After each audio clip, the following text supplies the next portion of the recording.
Hello दोस्तों, एक बार फिर आपका टॉप 25 साइंस के धमाकेदार प्रश्नों के साथ 5G स्टडी में आपका स्वागत है। तो आइए इन प्रश्नों को देखते हैं। क्वेश्चन नंबर फर्स्ट, किसके और आपतित किरण के बीच कोण को आपतन कोण कहते हैं? आपतित किरण और किसके बीच के कोण को आपतन कोण कहते हैं? तो आपतित किरण और अभिलंब के बीच के कोण को आपतन कोण कहते हैं। अगला क्वेश्चन है, बर्फ का गलनांक कितना केल्विन होता है? 253.16 केल्विन, 263.16 केल्विन या 273.16 केल्विन या 283.16 केल्विन। तो बर्फ का गलनांक 273.16 केल्विन होता है। अगला क्वेश्चन है, प्रकाश संश्लेषण के माध्यम में कुल स्थिरीकृत कार्बन डाइऑक्साइड का लगभग आधा भाग पृथ्वी पर कौन स्थिरीकृत करता है? टेरिडोफाइट, ब्रायोफाइट, शैवाल या जिम्नोस्पर्म। तो तीसरे का सही उत्तर है शैवाल, ऑप्शन नंबर सी।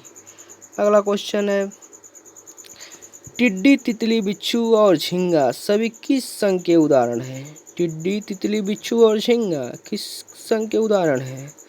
एनलिडा संघ के, रज्जुकी संघ के, आर्थ्रोपोडा संघ के या प्लेथिस के संघ के। तो टिड्डी, तितली और बिच्छू आर्थ्रोपोडा संघ के उदाहरण, यानी ऑप्शन नंबर सी सही है इसका। तरलों द्वारा लगाए गए घर्षण बल को कहते हैं, तरलों द्वारा लगाए गए घर्षण बल को क्या कहते हैं? तो तरलों द्वारा लगाए गए घर्षण बल को घर्षण कहते हैं, यानी ऑप्शन नंबर ए सही है। अगला क्वेश्चन है, धातुओं का वह गुण जिसके कारण उन्हें पीटकर शीट में परिवर्तित किया जा सकता है कहलाता है? धातुओं का वह गुण जिसके कारण उन्हें पीटकर शीट में परिवर्तित किया जाता है कहलाता है, क्या कहलाता है? तन्यता कहलाता है, आघातवर्णनीयता कहलाता है, श्यानता कहलाता है या तन सामर्थ्य कहलाता है? तो इसका सही उत्तर है आघातवर्णनीयता कहलाता है, यानी ऑप्शन नंबर बी इसका सही है। पेंसिलिन की खोज किसने की थी? पेंसिलिन की खोज किसने की थी? एडवर्ड जेनर ने या नील्स बोर ने या हेनरिच हर्ट्ज ने या सर अलेक्जेंडर फ्लेमिंग ने? तो पेंसिलिन की खोज जो है सर अलेक्जेंडर फ्लेमिंग, यानी कि ऑप्शन नंबर सी सही है इसका। अगला क्वेश्चन है, कॉपर सल्फेट की लोहे के साथ अपक्रिया करने से आयरन सल्फेट और क्या बनता है? कॉपर सल्फेट की लोहे के साथ अपक्रिया करने पर आयरन सल्फेट और क्या बनता है? तो कॉपर सल्फेट की लोहे के साथ अपक्रिया करने पर आयरन सल्फेट और कॉपर बनता है, यानी कि ऑप्शन नंबर डी। अगला क्वेश्चन है, रक्त वाहिनियों में रक्त को जमने से रोकने वाले हेपेरिन का निर्माण होता है। रक्त वाहिनियों में रक्त को जमने से रोकने के लिए हेपेरिन का निर्माण होता है। कहाँ होता है हेपेरिन का निर्माण? लीवर में होता है, गुर्दों में होता है, प्लीहा में होता है या संयोजी ऊतक में होता है? तो हेपेरिन का निर्माण जो है लीवर में होता है, यानी कि ऑप्शन नंबर ए सही है इसका। अगला क्वेश्चन है, किसी चालक द्रव में विद्युत धारा प्रवाहित होने पर होती है, क्या होती है? यह सदनिवत गैल्वेनाइजेशन या वाष्पन या भौतिक अभिक्रिया या रासायनिक अभिक्रिया। तो किसी चालक द्रव में विद्युत द्वारा प्रवाहित होने पर रासायनिक अभिक्रिया होती है, यानी कि ऑप्शन नंबर डी सही है इसका। अगला क्वेश्चन, जब मेरिस्टेम अस्थायी ऊतकों के बीच होता है तब उसे कौन सा मेरिस्टेम कहते हैं? अंतर्वेशी मेरिस्टेम कहते हैं या प्राथमिक मेरिस्टेम कहते हैं या पार्श्विक मेरिस्टेम कहते हैं या शीर्षस्थ मेरिस्टेम कहते हैं? तो उसे अंतर्वेशी मेरिस्टेम कहते हैं, यानी कि ऑप्शन नंबर ए सही है इसका। अगला क्वेश्चन है, औसत वेग के सूत्र u+v/2 में u है, u को क्या कहते हैं? हम अंतिम वेग कहते हैं या प्रारंभिक विस्थापन कहते हैं या प्रारंभिक वेग कहते हैं या अंतिम विस्थापन कहते हैं? तो u को हम प्रारंभिक वेग कहते हैं, यानी कि option number C. Magnesium Mg plus oxygen O2 बराबर होता है। मैग्नीशियम Mg प्लस O2 बराबर होता है तो मैग्नीशियम Mg और O2 प्लस करेंगे तो हम MgO बनेगा, यानी मैग्नीशियम ऑक्साइड। प्रकाश के एक माध्यम से दूसरे माध्यम में गुजरने पर उसकी दिशा में होने वाले परिवर्तन की घटना क्या कहलाती है? अपवर्तन कहलाती है, विवर्तन कहलाती है, संचरण कहलाती है, इनमें से कोई नहीं। तो प्रकाश के एक माध्यम से दूसरे माध्यम गुजरने पर उसकी दिशा में होने वाले परिवर्तन की घटना अपवर्तन कहलाती है, यानी कि ऑप्शन नंबर ए सही है इसका। निम्नलिखित में से कौन सा कार्बोलिक अम्ल के नाम से भी जाना जाता है? कौन सा कार्बोलिक अम्ल के नाम से भी जाना जाता है? फिनोल, हाइड्रोक्साइड या गंधकायम या एथेनॉल? तो कार्बोलिक अम्ल के रूप में फिनोल जाना जाता है, यानी कि ऑप्शन नंबर ए सही है इसका। ध्वनि की तीव्रता का एसआई मात्रक है। ध्वनि की तीव्रता का एसआई मात्रक है, डेसिबल है, न्यूटन है, हर्ट्ज है या टेस्ला है? तो ध्वनि की तीव्रता का एसआई मात्रक डेसिबल है, यानी कि ऑप्शन नंबर ए। नीले तथा हरे रंग के मिश्रण से कौन सा रंग प्राप्त होता है? नीले तथा हरे रंग के मिश्रण से कौन सा रंग प्राप्त होता है? सियान प्राप्त होता है, भूरा प्राप्त होता है, काला या बैगनी प्राप्त होता है?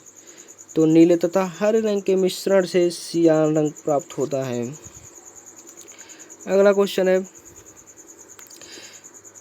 गहरे समुद्र में गोताखोरों के लिए प्रयुक्त ऑक्सीजन में निम्नलिखित में कौन सी गैस मिलाई जाती है? गोताखोर जो गहरे समुद्र में जाते हैं, ऑक्सीजन के साथ कौन सी गैस मिलाई जाती है? तो गहरे समुद्र में गोताखोरों में ऑक्सीजन के साथ हीलियम मिलाई जाती है, यानी कि ऑप्शन नंबर बी इसका सही है। अगला क्वेश्चन है, डीएनए का असंक्षिप्त रूप क्या है? असंक्षिप्त रूप डीएनए का क्या है? डी राइबोन्यूक्लिकम, डी न्यूक्लिकम, ड्यूअल नाइट्रोजनम, डी ऑक्सी राइबोन्यूक्लिकम? तो डीएनए का जो है डी ऑक्सी राइबोन्यूक्लिक अम्ल होता है, यानी कि ऑप्शन नंबर डी। निम्नलिखित में से किसे चादर के आकार में परिवर्तित नहीं किया जा सकता है? चादर के आकार में किसे परिवर्तित नहीं किया जा सकता है? सोना को, चांदी को, पोटेशियम को या एल्युमिनियम को? तो चांदी के आकार में पोटेशियम को परिवर्तित नहीं किया जा सकता है। चादर के आकार में पोटेशियम को परिवर्तित नहीं किया जा सकता, यानी कि ऑप्शन नंबर सी। अगला क्वेश्चन है, पारा निम्नलिखित में से किसका अयस्क है? सिनेबार का है, गैलेना का है, डैशपोर का या कोरंडम का है?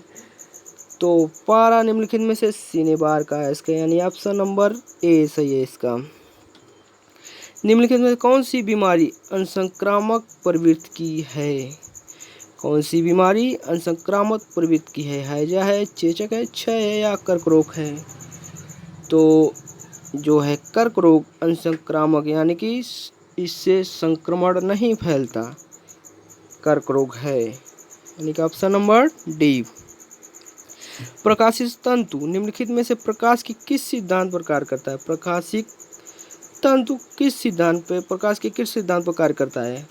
तो प्रकाशित तंतु जो है पूर्ण आंतरिक परावर्तन सिद्धांत पर कार्य करता है, यानी कि ऑप्शन नंबर डी सही है इसका। अगला क्वेश्चन है, निम्नलिखित में कौन सा एक अपरूप एलोट्रोप का उदाहरण नहीं है? अपरूप एलोट्रोप का उदाहरण नहीं है, हीरा नहीं है, ग्रेफाइट नहीं है, ओजोन नहीं है, स्टील नहीं है? तो अपरूप एलोट्रोप का उदाहरण जो है स्टील नहीं है, यानी कि ऑप्शन नंबर डी। आवर्त सारणी में समान तत्वों के समूह की समान विशेषता क्या होती है?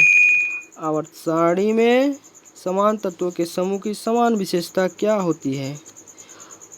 बाह्यतम कक्ष में इलेक्ट्रॉन या इलेक्ट्रॉनों की कुल संख्या या प्रोटॉनों की कुल संख्या या परमाणु भार? तो आवर्त सारणी में समान तत्वों के समूह की समान विशेषता होती है बाह्यतम कक्ष के इलेक्ट्रॉन, या ऑप्शन नंबर ए सही है इसका। तो आज तक इतना ही, आगे फिर मिलते हैं बेस्ट 25 GS के साइंस के क्वेश्चनों के साथ। तब तक के लिए बाय। और हाँ, आप मेरे चैनल को सब्सक्राइब, लाइक और शेयर ज़रूर करें। धन्यवाद।